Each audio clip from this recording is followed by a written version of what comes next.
duelos de filme de Bang Bang, né? Chamando o Golden State ou Lakers. Quem quiser participar desse duelo aí de contar 10 passos e quem virar e acertar o outro primeiro leva. Muito doido pensar que o Rockets vai aprontar essa, pode aprontar essa no fim da temporada regular, algo que a gente não esperava. E estamos aí para falar do Anthony Davis, mais uma vez. Eu não tenho nada contra o Anthony Davis, não. Já falei aqui até. E fui crucificado por isso, hein? Porque comparado a Giannis Antetokounmpo, falando que se ele fosse saudável por toda a sua carreira, talvez teria sido até maior que Giannis Antetokounmpo. A gente falou sobre isso, eu concordo. Você sabe. Mas foi massacrado por umas opiniões por aqui, viu? Fomos todos, né? Eu também estava com essa opinião, e você sabe que eu lembrei exatamente disso no jogo de terça-feira, porque o que aconteceu foi exatamente isso. Renan e Fábio acho que assistiu o jogo também. O Anthony Davis engoliu o Giannis Antetokounmpo. Sem mais, né? Foram 31 pontos e 23 rebotes, alguma coisa assim.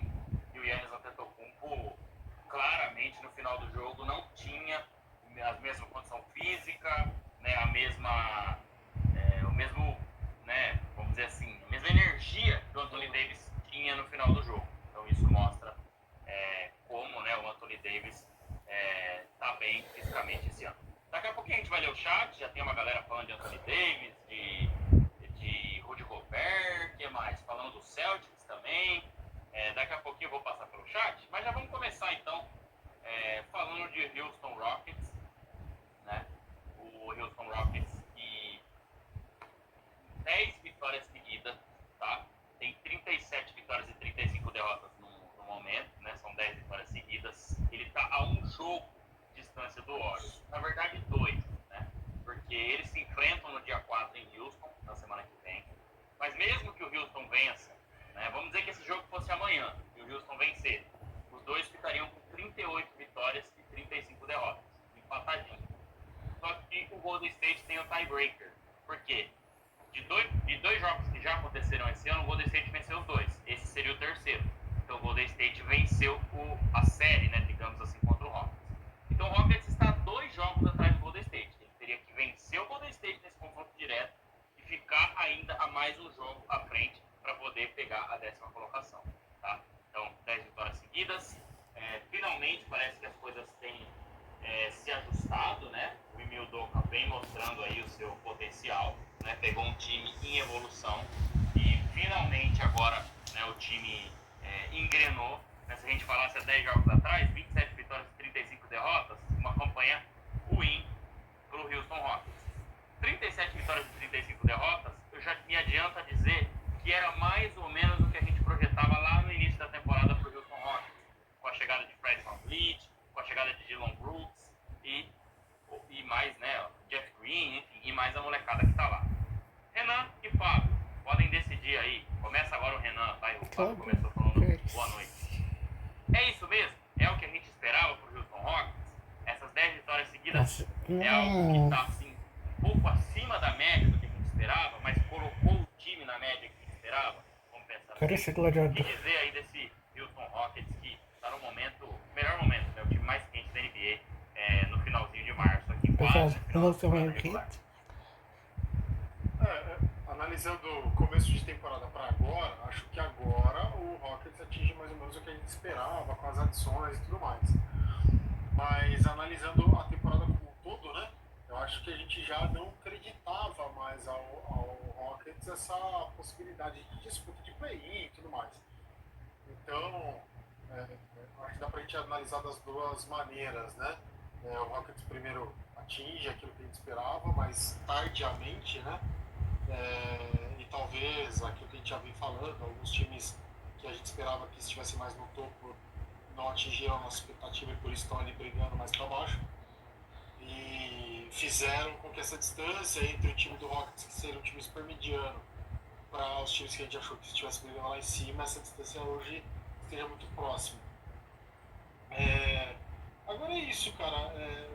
Apesar de tudo, da gente já ter imaginado que o Rockets faria uma campanha mais ou menos nesse modo, como a temporada se apresentou para esse time, a gente ver agora, no fim da temporada praticamente, na reta final, esse time conseguir fazer uma corrida de 10 vitórias consecutivas, é algo que a gente precisa parar e pensar o que esse time pode oferecer, não nessa temporada, né? Acho que nessa temporada eles ainda estão muito limitados.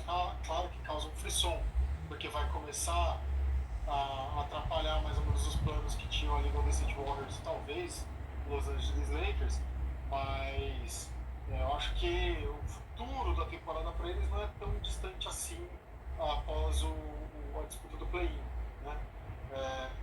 Mas a gente consegue vislumbrar agora que esse time talvez tenha um norte, né? Se até uma ou duas temporadas atrás a gente não sabia para onde iria o Houston, o que iria fazer, parece que agora achou ali um norte, tem ali jogadores, uma espinha dorsal, um bom elenco de novatos, isso é muito interessante para a NBA de agora. A gente está vendo aí times como, principalmente como o Oklahoma City Thunder, se criando em cima dos novatos, mais ou menos, né? Então é muito interessante que o Rockets consiga apresentar isso unido ali a alguns candidatos a veteranos e outros já veteranos que conseguem adicionar experiência a esse time. Agora falando dessa campanha aí, desses 10 jogos, e acho que a gente pode pensar que algumas coisas levam o Rockets a ter esse sucesso de fim de temporada regular. Né? E eu acho que a principal delas está ali no banco dos técnicos. Está ali no banco, na verdade, mas em pé, né? Não sentado no banco. Que é o senhor Ime Udoka, que já fez aquela temporada que a gente não esperava com o Celtics, como temporada de estreia dele como coach.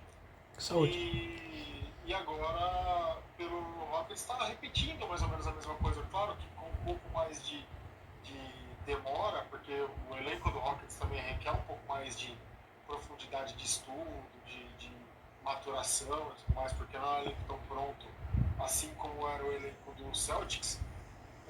E o Udoka vai fazendo de novo um bom trabalho. A gente pode parar para analisar depois questões pessoais de Udoka e tudo mais. Isso não foi muito divulgado, na verdade, para a gente conseguir analisar tão ao pé da letra assim, né? Foi bem abafado.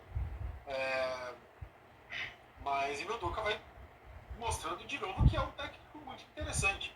Pegar esse time do Rockets, que talvez a gente imaginasse que fosse um meio de tabela e conseguir essa corrida de 10 vitórias consecutivas, passando por alguns bons duelos ali. Se a gente pegar o último duelo contra o OKC, por exemplo, foi uma batalha de guerra. Um time que já está a 9 jogos consecutivos.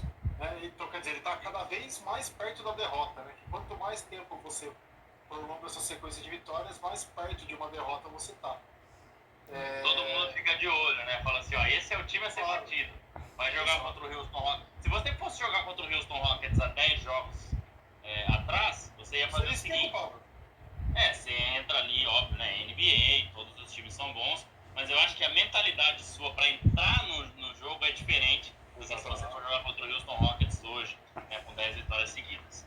É isso, né? Aumenta o respeito. Exato, então assim, eles estão cada vez mais perto da derrota e aí enfrentam o OKC que a gente tem elogiado a temporada inteira e faz overtime e o caramba e consegue ganhar desse time tão competente. Então. O OKC não teve o Shai, né? Não teve o Shai, Fábio, mas assim, a entrevista do Udoka depois do jogo foi exatamente isso, né? Com Shai ou sem Shai, ele quis dizer basicamente isso, traduzindo aí a grosso modo, né? Com Shai ou sem Shai são 10 vitórias seguidas. Então, não é uma coisa que um time qualquer, né, consegue na NBA. Porque realmente, assim, né, jogar dia sim, dia não, 10 vitórias seguidas é um marco interessante. Com certeza. Complementando, Fábio, para passar a palavra para você, né, daqui a pouquinho a gente passa pelo chat já, só queria ouvir sua primeira palavra aí sobre o Houston Rockets também. Queria que você ouvisse, né, falasse, na verdade, sobre esse panorama aí do Houston Rockets para a temporada, né, assim como eu perguntei. Eu acho que é mais ou menos isso o que eu esperava para esse Houston Rockets, uma briga ali no play-in, né, com as chegadas desses jogadores, principalmente que a gente falou, para dar um pouco mais de experiência, né, assim como a chegada do Ime Udoka. Mas o que mudou, Fábio, olhando puramente para números, tá? Eu que gosto de olhar bastante as estatísticas, foi a parte ofensiva. O Houston Rockets, durante a temporada, todos os jogos disputados até aqui, ele tem a 8ª melhor defesa da NBA, tá?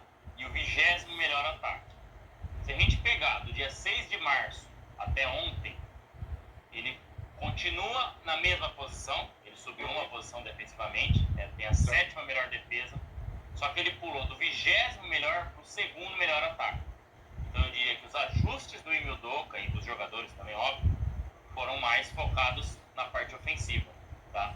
Então, eu acho que o Emil Doka, né, que é um técnico que se provava ser muito ofensivo quando treinou o Celtics e pouco defensivo, essa temporada ele conseguiu ser mais defensivo e agora está acertando mais a parte ofensiva, né? Então talvez essa pode ser uma das respostas aí para essa melhora do Houston Rockets, tá? Acho que não é só isso, mas claro que é uma delas, né? A confiança vai aumentando, a bola começa a cair, enfim. Então só para complementar a sua resposta, trazendo alguns dados aí também de ataque e defesa do Houston Rockets, Fábio.